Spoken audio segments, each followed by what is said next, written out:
into ebuhlungu kakhulu ukuthi sobe singahlangene and nendlu yasekhaya ikhaya lethu alikho.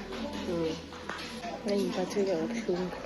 Ngiphatheke kabuhlungu kakhulu ukuthi ngizohlukana nomndeni wami. Akaze kwenzeke kuzobe kuqala. Promise us ukuthi sobe sesiphumile la ngo-Christmas. Kodwa-ke we are not sure ukuthi sobe sesiphumile yini. Because kumnandi uhlala nefamily yakho Christmas ni-enjoy nje ninodwa.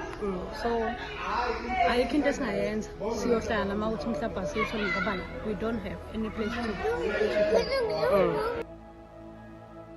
Kade sisafika kwakunzima ngoba sasa-understand indaba yokuhlala nabantu esingabazi, kodwa manje sesijwayele. Sesisafunda nokuthi kufuna sibambisane nabantu khona kungabona abasemakithi. Sesifuna mina-ke ngiyakwazi ukubekezela noma ngibona ukuthi akukho right, ngiyabekezela.